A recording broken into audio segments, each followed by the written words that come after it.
তোমার দাদা একটা বোকা মানুষ। অনেক রেগে সে প্রতিরাতে আমার দিকে ফিরেও তাকায় না। আজ বিয়ের 1 মাস হয়ে গেল, সে আমাকে একটা নজর তাকিয়েও দেখেনি। আমি আর পারব না এ বাড়িতে থাকতে। আমি এক্ষুনি চলে যাব। আমার আর সহ্য হচ্ছে না। তারপর দেওর আমাকে বলল, ভাবি তুমি কোনো চিন্তা করো না, আমি তোমার সকল ইচ্ছা আশা পূরণ করব।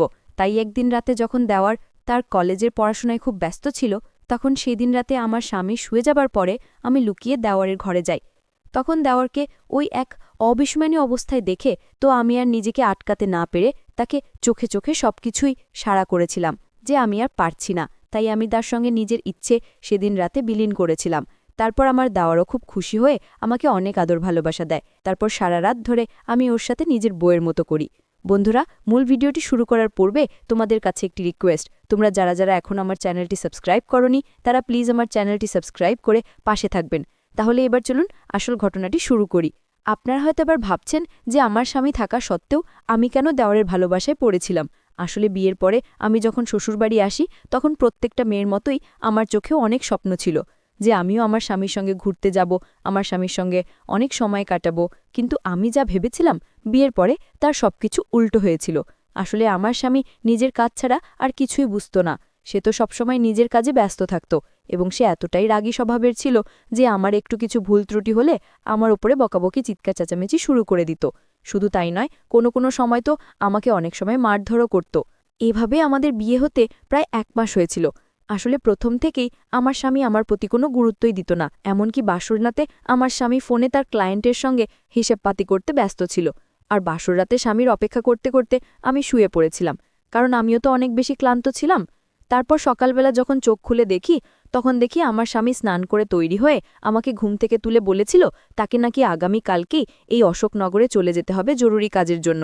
আমি তো কোনো কথা না বলে শুধু স্বামীর দিকে আশ্চর্য হয়ে তাকিয়েছিলাম, কারণ স্বামী তার কাজকে এত বেশি প্রাধান্য দিত যে আমাদের বাসর রাতটাকে নষ্ট করে দিয়েছিল। ওই বাসর রাতের জন্য আমি যা স্বপ্ন নিজের চোখে সাজিয়েছিলাম, আমার সেই স্বপ্নগুলো ভেঙে চুরমার হয়ে গিয়েছিল। বিয়ের 2 দিন পরেই তো সে 15 দিনের জন্য অশোকনগরে চলে যায় নিজের কাজের জন্য, এবং যাওয়ার সময় সে তার ভাইকে বলে গিয়েছিল, রোহান তোর ভাবিকে খেয়াল রাখিস। বিয়ের 2 দিন পরে যখন একটা মেয়ের স্বামী তাকে একা রেখে বাইরে চলে যায়, তার কষ্টটা যে কতটা সেটা একমাত্র আমিই জানি। তারপর বিয়ের 2 দিন পরে আমার স্বামী যখন অশোকনগরে চলে যায়, তারপরে তো আমি নিজেকে খুব একা মনে করতাম। আমার স্বামী আর দেওয়ার এরা 2 ভাই। আমার দেওয়ার বয়সে আমার চাইতে 5 বছরের ছোট। শ্বশুর শাশুড়ি তো অনেক আগে মারা গেছেন। স্বামী যখন 15 দিনের জন্য অশোকনগরে চলে যায়, তারপরে স্বামীর সঙ্গে কাটানো 2 দিন মনে করে একা একাই সময় কাটাতাম। আর স্বামীর সঙ্গে কাটানো 2 দিনের মধ্যে তো স্মরণ করার মতো সেরকম কোনো কিছু স্মৃতি ছিল না। তাও স্বামীর চেহারা ও কথাবার্তাগুলো মনে করতাম, কারণ আমার দেওয়ারও তো সারাদিন বাড়িতে থাকতো না। সে তো সকালে খাওয়া দাওয়া করে কলেজের জন্য বেরিয়ে পড়ত। আমার স্বামী দেখতে খুব একটা ভালো না হলেও আমার দেওয়ার কিন্তু ভীষণ সুন্দর, এতে খুব একটা ভুল ছিল না। তারপর সেদিন স্বামীর দূর নগরে চলে যাবার পরে আমি যখন বাড়ির সমস্ত কাজকর্ম করে পরে সন্ধেবেলায় অনেক বেশি ক্লান্ত হয়ে আমার ঘরের বিছানায় শুয়ে একটু আরাম করছিলাম, ওই সময় বুঝতে পারি যে আমার দেওয়ার বাড়ি এসেছে। তারপর সে আমার ঘরের দরজায় নক করে আমার ঘরের ভিতরে ঢুকতে আমাকে সন্ধেবেলায় শুয়ে থাকতে দেখে জিজ্ঞেস করল, ভাবি তোমার কি শরীর খারাপ? আমি তখন বিছানায় উঠে বসে বললাম, না গো, শরীর খারাপ নয়, বাড়ির কাজকর্ম করার পরে আমার শরীরটা অনেক বেশি ক্লান্ত লাগছে, তাই একটু শুয়ে আরাম করছিলাম। কিন্তু আমি জানতাম ওই সময় আমার মন খারাপ ছিল। কিন্তু আমার মনের পরিস্থিতি আমি তো আমার দেওয়ারকে বলতে পারছিলাম না যে আমার মনের মধ্যে কি চলছিল। কিন্তু তাও জানি না কিভাবে সে আমার মুখ দেখে বলেছিল, ভাবি তোমাকে দেখে তো মনে হচ্ছে দাদা চলে যাওয়ার জন্য তুমি অনেক কষ্টে আছো এবং তোমার মন খারাপ আছে। দেখো ভাবি, তুমি কিন্তু আমার থেকে কোনো কিছুই লুকোতে পারবে না। আমি কিন্তু মুখ দেখে এসব কিছুই বুঝতে পারি। আর দাদার জন্য যে তোমার মন খারাপ সেটা তো আমি স্পষ্টভাবেই বুঝতে পারছি। তুমি একদম মন খারাপ করো না। দাদার অনুপস্থিতিতে তোমার দায়িত্ব এখন আমার ঘাড়ে, তাই যতদিন দাদা বাড়িতে নেই ততদিন তোমাকে খুশি রাখার দায়িত্ব আমার। তারপর আমার দেওয়ার আমার কিছু বলার আগেই আমাকে বিছানা থেকে নিচে নামিয়ে বলল, ভাবি চলো আমার সঙ্গে, আমি তোমাকে এক্ষুনি আমাদের এখানকার স্পেশাল ফুচকা খাওয়াবো, যেটা খাওয়ার পরে তোমার মুড একদম ঠিক হয়ে যাবে। দেওরের কথা শুনে তো আমার মন মাজা এমনিতেই চাঙ্গা হয়ে উঠেছে, কারণ আমার স্বামী এবং আমার দেওরের মধ্যে সম্পূর্ণ আলাদা রকম হাবভাত ছিল এবং তারা 2 ভাই সম্পূর্ণ আলাদা স্বভাবের ছিল। আমার দেওর তো আমার সঙ্গে ভীষণ কথা বলতো, সে খুব খোলামেলা স্বভাবের ছিল। তারপর দেওরের কথা শুনে আমি আর না বলতে পারিনি। সেদিন প্রথম আমি দেওরের সঙ্গে বাইরে বেরিয়েছিলাম এবং তার সঙ্গে ঘুরে আমার মন খুব তরতাজা হয়ে উঠেছিল। এইভাবে ধীরে ধীরে 4-5 দিনের মধ্যেই আমার দেওরের সঙ্গে খুব ভালো একটা বন্ধুত্বের সম্পর্ক তৈরি হয়েছিল। এমনকি আগের মতো আর আমার স্বামীর জন্য মন খারাপ হতো না। আমি তো দেওরের সঙ্গে খুব ফ্রি হয়ে উঠেছিলাম। এদিকে প্রত্যেকদিন রাতে আমার স্বামী 1 থেকে 2 মিনিটের জন্য আমাকে ফোন করে একটা লৌকিকতা পূরণ করত, যেটা তো কোনো মানেই ছিল না। অত দূরে যাবার পরেও 1 ঘন্টার মধ্যে আমাকে ফোন করে মাত্র 2-3 মিনিট সময় দিত, এবং ধীরে ধীরে যেটা আমার খুব বিরক্ত বোধ লাগত, কারণ সে তো প্রত্যেকদিন ফোন করে ওই একই কথা জিজ্ঞেস করত, তুমি কেমন আছো, আমার ভাই কেমন আছে, বাড়িতে ঠিকঠাকভাবে তালা মেরে রাখবে। এই 2টি কথা বলার জন্য প্রত্যেকদিন রাতে আমার স্বামী ফোন করত। এদিকে স্বামীর অনুপস্থিতিতে আমি আর দেওয়া সারা রাত জেগে আড্ডা দিতাম। কখনো বা রাত জেগে দুজনে ভূতের সিনেমা দেখতাম, কখনো বা ছাদের উপরে গিয়ে দুজনে ঠান্ডা বাতাস নিতাম। এইভাবে প্রায় 1 সপ্তাহ কেটে যাওয়ার পরে সেদিন জানি না কিভাবে বাথরুমের ভিতরে স্নান করতে গিয়ে আমি পা পিছলে পড়ে গেছিলাম, এবং আমি যখন চিৎকার করে উঠেছিলাম তখন আমার চিৎকারের আওয়াজ পেয়ে আমার দেওয়ার তাড়াতাড়ি আমার বাথরুমের সামনে এসে দাঁড়িয়ে আমাকে জিজ্ঞেস করল, ভাবি কি হয়েছে, তুমি ঠিক আছো তো? আমি তখন পায়ে ব্যথার চোটে কাস্তে কাস্তে বললাম, আমার ছোট দেওয়ার, না গো আমি ঠিক নেই, আমি পা মুচকে পড়ে গেছি এবং আমি আর উঠতে পারছি না। তারপর আমার দেওয়ার বলল, ভাবি তুমি কোনোরকমভাবে বাথরুমের দরজাটা খোলো। দেওয়ারের কথা শুনে আমি খুব কষ্টে বাথরুমের দরজাটা হাত বাড়িয়ে খুলেছিলাম। ওই সময় আমি একটা লাল রঙের পরে স্নান করছিলাম, এবং আমি যেহেতু স্নান করতে করতে পা পেছলে পড়ে গেছিলাম, তাই আমার পুরো শরীরটা ভিজেছিল। ওই সময় আমার দেওর আমার দিকে কিন্তু একদৃষ্টিতে তাকিয়েছিল, আর ওদিকে পায়ে ব্যথা নিয়ে আমি কান্নাকাটি করছিলাম। তারপর যখন আমার উঠে দাঁড়ানোর ক্ষমতাটুকুও ছিল না, তখন আমার দেওয়ার বাধ্য হয়ে আমাকে ধরে আমার ঘরের বিছানায় বসিয়ে আমাকে গামছা ও আমার পরনের পোশাক আমার পাশে রেখে দিয়ে বলল, ভাবি আমি ঘরের বাইরে যাচ্ছি, তুমি পরিবর্তন করে নাও, নইলে তোমাকে ঠান্ডা লেগে যাবে। সেদিন আমার কাছে একটা অন্যরকম অনুভূতি সৃষ্টি হয়েছিল, একটা অন্যরকম আবেগ ও আনন্দ জেগে উঠেছিল।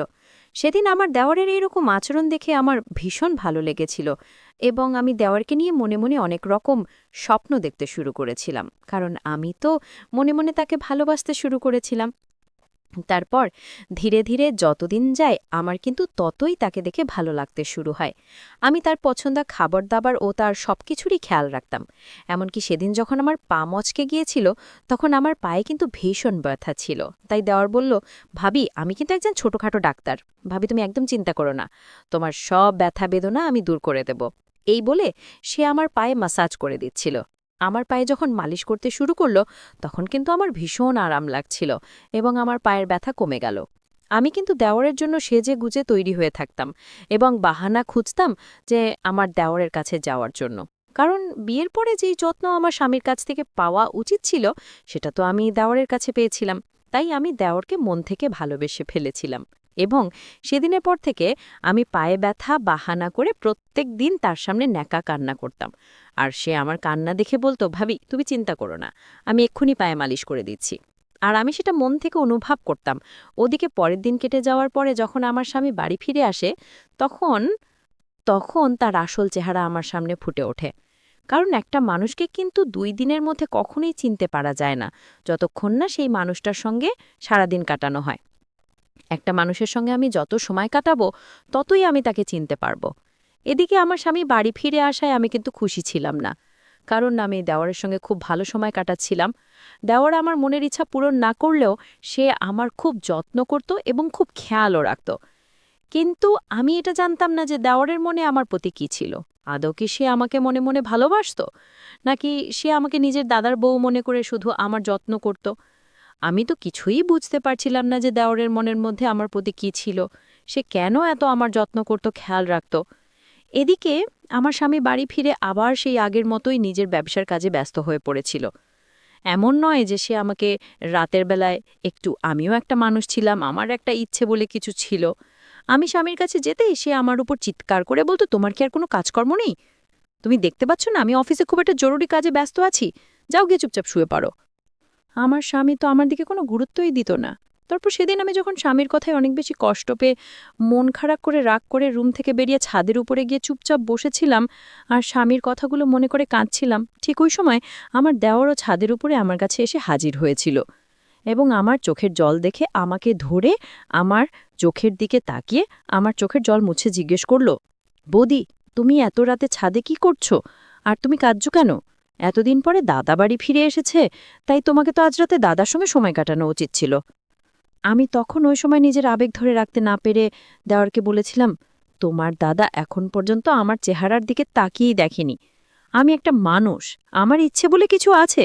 তোমার দাদা সবসময় নিজের কাজ ও টাকা পয়সা নিয়ে ব্যস্ত থাকে, কিন্তু কখনো আমার দিকে নজর দিয়ে দেখেনি বা কখনো আমার মনের কথা বোঝার চেষ্টা করেনি। এবার তুমি বলো আমি কি করব? কিন্তু তখনও আমি দেওয়ারকে এটা বলার সাহস করতে পারিনি যে আমি তাকে মনে মনে ভালোবেসে ফেলেছি। আমার সব কথা শোনার পরে আমার দেওয়ার খুব ভালোবেসে আমার চোখের জল মুছে আমাকে বলেছিল, ভাবি তুমি চিন্তা করো না, ধীরে ধীরে সবকিছু ঠিক হয়ে যাবে। পরের দিন সকালবেলা আমি যখন সকালে নাস্তা তৈরি করছিলাম, তখন আমার স্বামী আর দেওয়ার একসঙ্গে খেতে বসেছিল। তারপর আমার হাতে রান্না করা সবজি পছন্দ না হওয়ায় আমার স্বামী আমাকে অনেক কথা শুনিয়েছিল, অপমান করেছিল, আমাকে অনেক উল্টোপাল্টা আজেবাজে কথা বলেছিল। এবং সেদিন আমার এটা বুঝতে আর বাকি ছিল না যে আমার স্বামী খুব রাগী স্বভাবের মানুষ ছিল। ওই সময় কিন্তু আমি চুপচাপ মাথা নিচু করে দাঁড়িয়েছিলাম এবং আমার চোখের জল তো স্তরে স্তরে পড়েই যাচ্ছিল।